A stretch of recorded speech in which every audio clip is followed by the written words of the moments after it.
Dobrodošla u jednu novu ulogu mame. Hajde da vidimo šta je tebi potrebno nakon porođaja. Gvožđe je veoma važan mineral i značajan nutrijent za tvoje tijelo nakon trudnoće, zbog velikog gubitka krvi na porođaju. Tako da, veoma je važno da u postpartumu zadovoljiš svoje tijelo ovim nutrijentom, a njega ćeš najbolje dobiti iz hrane koja je njime bogata.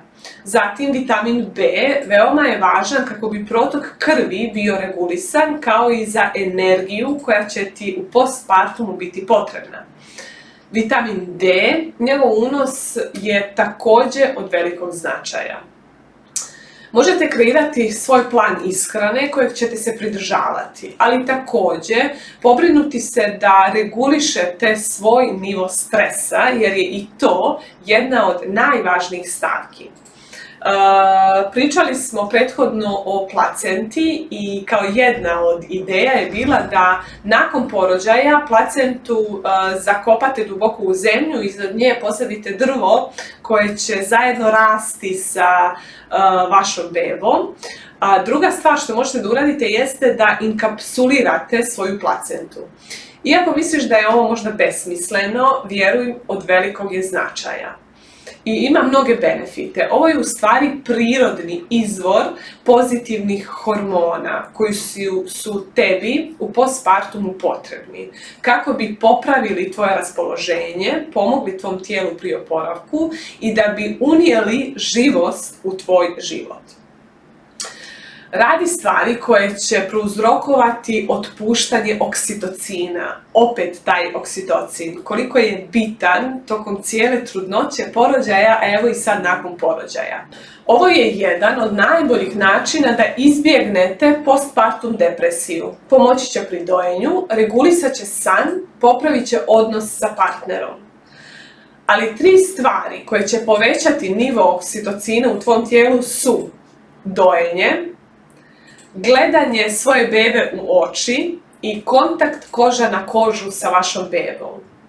Zato ukoliko nisi u mogućnosti možda da dojiš ili iz nekih drugih razloga, posveti se ovom kontaktu i imaj ga često u toku dana. Skini i svoju i bebinu odjeću, stavi bebu na svoje grudi, neka vam se koža dodiruje. To će u tebi izazvati otpuštanje ovog najljepšeg hormona, kao i u bebi.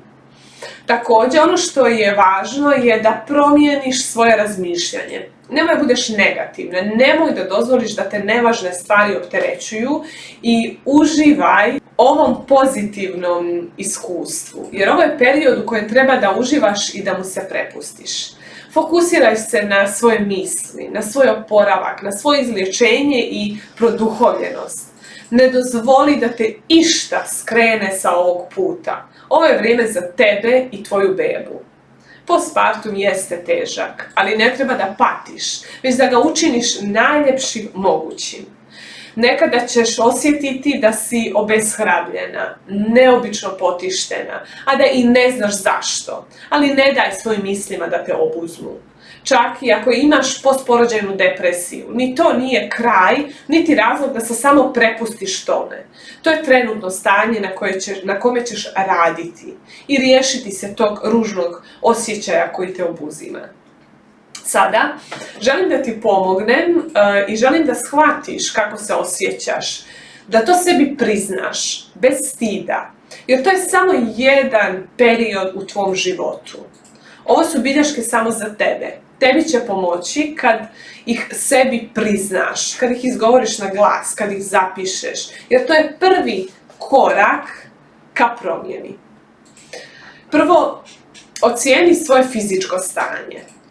Upiši kako se osjećaš fizički, da li si iscrpljena.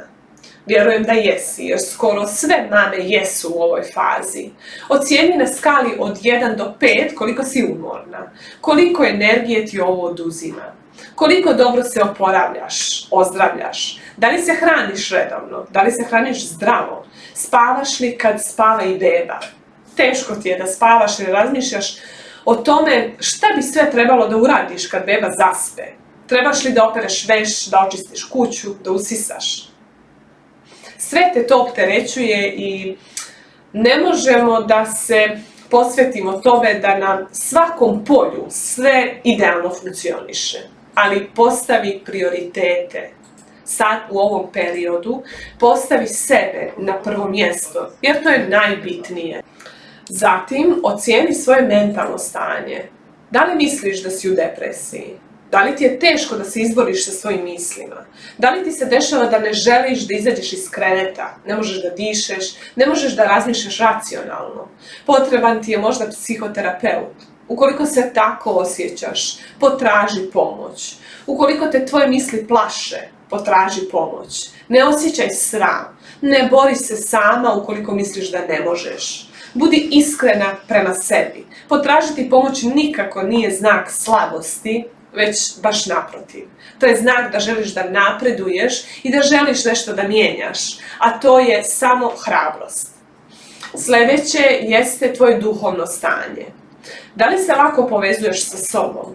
Da li ti teško pada povezivanje sa bebom? Osjećaš li povezanost sa Bogom? Da li postpartum doživljavaš kao borbu da preživiš ili si svjesna njegove blagodeti?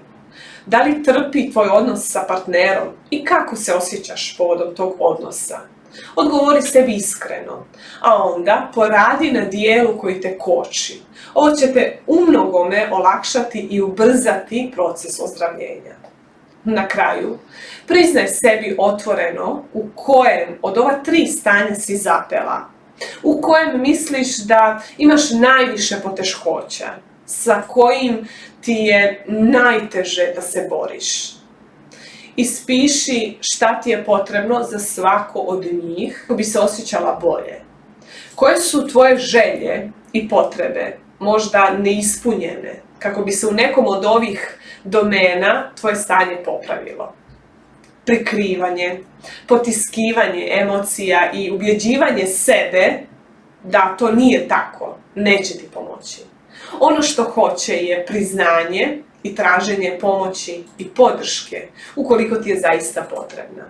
Ne dozvoli da ti ove stvari unište period života u kojem istinski treba da uživaš. I zapamti, jedino kad si ti dobro, kad je mama dobro, tek onda će biti dobro i tvoja beba. Tako da, kad se pobrineš za sebe, to automatski znači da se brineš i za svoju bebu. Želim ti da uživaš u postpartumu.